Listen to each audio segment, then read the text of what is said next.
Mussoorie George Everest house में ठेकेदार द्वारा प्रवेश और पार्किंग शुल्क को लेकर लगातार स्थानीय लोगों में आक्रोश बढ़ता जा रहा है, जिसको लेकर उत्तराखंड क्रांति दल, आप पार्टी और स्थानीय लोगों द्वारा एक बड़े आंदोलन की तैयारी की जा रही है, जिसको लेकर मसूरी एसडीएम नंदन कुमार द्वारा मसूरी एसडीएम कार्यालय में जॉर्ज एवरेस्ट हाउस के स्थानीय लोगों और जॉर्ज एवरेस्ट के संचालक के साथ बैठक की गई। बैठक में स्थानीय लोगों ने जॉर्ज एवरेस्ट के ठेकेदार पर आम रास्ते पर बैरियर लगाकर 200 रुपये प्रवेश शुल्क और पार्किंग के नाम पर अवैध वसूली करने का आरोप लगाया। उन्होंने बताया कि ठेकेदार द्वारा लोगों का आम रास्ते भी बंद कर दिए हैं, जिससे लोगों को जॉर्ज एवरेस्ट हाउस के पास उसकी ज़मीन और घरों में जाने में दिक्कत हो रही है। जॉर्ज एवरेस्ट निवासियों ने कहा कि सरकार द्वारा भूमाफिया को जॉर्ज एवरेस्ट ठेके पर दे दिया गया है, जहां पर ठेकेदार द्वारा चीन अवैध वसूली की जा रही है। वहीं स्थानीय लोगों को भी परेशान किया जा रहा है, जिसको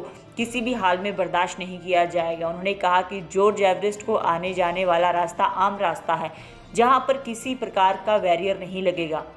उत्तराखंड क्रांति दल के नेता शांति प्रसाद भट्ट ने कहा कि उत्तराखंड की पुष्कर सिंह धामी भूमाफियाओं के हाथों जॉर्ज एवरेस्ट को बेच दिया गया। उन्होंने कहा कि भाजपा की कथनी और करनी में काफ़ी अंतर है।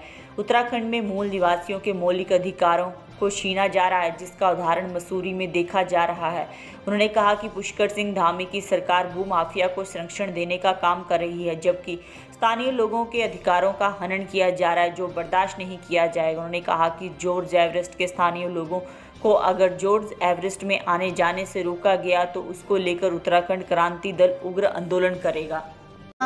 एक स्थानीय व्यक्तियों के साथ जो विवाद जॉर्ज एवरेस्ट की भूमि को लेकर हो रहा था, उसको लेकर एसडीएम साहब के यहाँ मीटिंग थी। दुख की बात है, पर्यटन विभाग एसडीएम को गुमराह करके जो झूठे तथ्य इनके सामने रखे, उससे ये वार्ता बहुत ज़्यादा सफल होती भी नहीं दिखी। स्थानीयों का ये कहना है कि हफ्ते से ज़्यादा हो गया, हमारे व्यवसाय जो हैं ठप हो गए। इन्होंने जिस कंपनी को वहाँ का काम दिया है, उसने एक प्राइवेट ज़मीन पर बैरिकेड लगाकर 200 रुपये प्रति व्यक्ति से चार्ज लेना शुरू कर दिया। इससे स्थानीयों में आक्रोश है। ये दुर्भाग्य है कि वर्तमान दौर में जो तराजू वाली पार्टी है, वो यहाँ के मूल निवासियों के मौलिक अधिकारों पर डाका डाल रही है। ये बर्दाश्त के काबिल नहीं है। इसको लेकर हम मौके मुआयने पर गए। दुर्भाग्य की बात है, जो गुंडागर्दी बाहर की संस्था यहाँ कर रही है, ये बर्दाश्त नहीं होगा। हमारा ये कहना है कि यदि लोकल के चलने वाले रास्ते पर सरकार तानाशाही होकर उनको वहां जाने से रोकेगी, इसके लिए हम आर पार की लड़ाई लड़ेंगे। खंड के अंदर उत्तराखंड के मूल निवासियों के अधिकारों पर इसी तरीके से डाका डल रहा है। हम राज्य आंदोलनकारी हैं, उत्तराखंड क्रांति दल से हैं। यदि ये तानाशाही चलेगी तो आर पार की लड़ाई होगी। इस मसूरी से राज्य आंदोलन की लड़ाई लड़ी थी, अब अधिकारों की लड़ाई भी मसूरी से शुरू होगी और हम ये जुल्म उत्तराखंड के लोगों के साथ बर्दाश्त नहीं करेंगे। जो कहते हैं वो करते नहीं, जो करते हैं वो कहते नहीं। 2 और 2 4 पूरे देश को लूट गए और उत्तराखंड के अंदर धाकड़ दामी, उत्तराखंड के अंदर धाकड़ केवल उत्तराखंड की संपत्तियों को बेचने के लिए साबित हो रहे हैं, उत्तराखंड के जल जंगल जमीन बेचने के लिए साबित हो रहे हैं और स्थानीयों के ऊपर लाठीचार्ज करने में ये महारत इन्होंने हासिल ली है। उसी का कारण है कि 95 ब्लॉक के अंदर आंदोलन केवल अब मौलिक अधिकार बहाल करने के लिए हो रहे हैं। ये दुर्भाग्य है। हमने राज्य इसलिए नहीं मांगा था, 42 से ज्यादा सहायता इसलिए नहीं दी थी कि हमको हमारे ही घर में कैद कर ये सत्ताधीश उत्तराखंड को खत्म। उनका जो रेजिडेंशियल पर्पस या नॉन कमर्शियल पर्पस के लिए जो चार्ज की बात हुई थी वो नहीं लिया जाएगा, उनका फ्री एक्सेस रहेगा। जो इनका कमर्शियल यूज के लिए जो टूरिस्ट जा रहा है वो तो एज चार्ज है वो देगा ही, बट जो नॉन कमर्शियल यूज के लिए कोई एक्सेस नहीं लिया जाएगा। जहाँ तक बात है कि लोकल जो बाकी मसूरी के लोग हैं उनसे कोई चार्ज नहीं लिया जाए, इसमें इनके समक्ष ये बात रखी गई है। ये जो भी इनका डिसाइडिंग अथॉरिटी इनसे ये बात करेंगे और उसमें जो भी आगे निर्णय लिया जाएगा जल्दी उस पर भी कोई डिसीजन लिया जाएगा। पार्किंग को लेकर भी अत्यधिक पैसा लिया जा रहा है, जिस तरीके से वहाँ पर लूट खसोट मची हुई है। जहाँ तक बात है, देखिए वहाँ पे गाड़ियाँ जानी नहीं चाहिए। जैसे यही कहा गया है कि वहाँ पे जो गाड़ियों का जो एक्सेस है उसको रोका जाए। इनका कहना है कि 1000 रुपये चार्ज इसलिए ले रहे हैं कि वो बिल्कुल उसको डिस्करेज किया जाए। तो इसमें आगे रखेंगे बात इसमें भी कि क्या चार्ज लेना चाहिए इनको। बट अगर 1000 रुपया चार्ज रख रहे हैं तो इसका एक पॉजिटिव इम्पैक्ट ये पड़ेगा कि गाड़ियाँ कम जाएंगी। होल्डर्स थे, जितने भी होटल्स और रेस्टोरेंट के लोग थे, जो मेन स्टेक होल्डर थे, सबसे ये बात हो गई है और सब इस बात से सहमत हो गए हैं कि जहाँ तक उनका खुद का जो एक्सेस उसको रोका नहीं जाएगा। तो ये बात हो गई है और मिनट्स ऑफ द मीटिंग में जो निकलेगी वो डायरेक्शन फ्री अनुमति होगी। लोकल कहने का मतलब जो पेरिफेरी के अंदर है, जो बाकी लोकल हैं, बाहर के जो लोकल हैं, उनके लिए भी डिसीजन लिया जाएगा।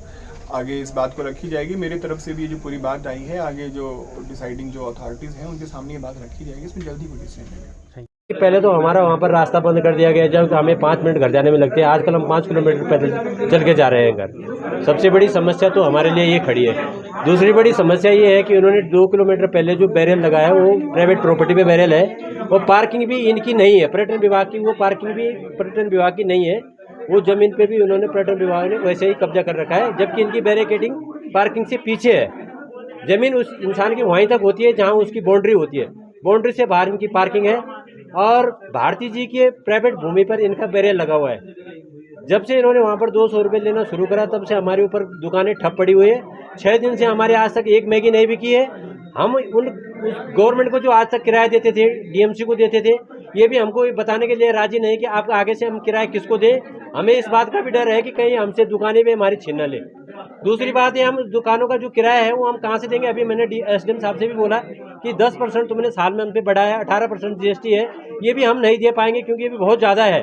उस दिन भी हम नहीं थे जिस दिन दुकान आवंटित की गई थी, क्योंकि हमारे पीठ के पीछे सब हुआ है, फिर भी हमने उसको सहा है। 1.5 साल से हम जो किराया दे रहे हैं वो दे ही रहे हैं, इतना भी हम दे सकते हैं, लेकिन अगर हमारा कारोबार चले तो ठीक है। अब हम रही हमारी गोल्फ कार्ड एक हमने वहाँ लाई थी, पर्यटन विभाग ने जो हमसे मंगवाई थी कि आप ट्रायल के लिए यहाँ गोल्फ कार्ड लगाओ, आपका ट्रायल पास हो जाएगा तो हम गोल्फ कार्ड आपको देंगे। हमने कर्जा करके ये गोल्फ कार्ड लाई थी जो हमारे वहाँ 14 महीने से चल रही है। जब से कंपनी वहाँ आई तो इन्होंने 27 तारीख से हमारी गोल्फ कार्ड खड़ी कर दी, जिसकी किस्त देना हमारे लिए मुश्किल हो गया है। एसडीएम साहब के साथ ये एक तरह से जो है कुछ इसमें कोई निर्णय खास नहीं निकल पाया, ना ही इसमें कोई क्लियरिटी हुई है। इसमें तो सिर्फ एक माहौल को शांत करने वाली बात हुई, जो इतना ये मामला उठ रखा है और ये आंदोलन का मामला है, इसको जो है थोड़ा सा शांत करने के लिए सब कुछ क्लियरिटी कुछ नहीं। तो आप क्या है आप लोगों का क्या आंदोलन जारी रहेगा? जारी रहेगा। अगर ये आगे से रोकेंगे या कोई दिक्कतें पैदा करेंगे तो फिर दोबारा स्टार्ट हो जाएगा। और ऐसे में उन्होंने कहा जो पेरीफेरी के अंदर है जॉर्ज एवरेस्ट को, उनको अब जाने की अनुमति दी जाएगी। अनुमति दी जाएगी, लेकिन उसमें भी कुछ क्लियरिटी नहीं की गई ना कि कितना कमर्शियल होगा, कितना रास्ता रहेगा, गाड़ी जाएगी नहीं जाएगी। गेट हटने का कुछ नहीं हुआ, गेट 1.5 किलोमीटर आगे है। जो गेट डिस्टेंस है वो 1.5 किलोमीटर का, पहले कैसे आप लगा देंगे दूसरे की संपत्तियों से, पहले अपनी में लगाइए, अपनी सीमा में।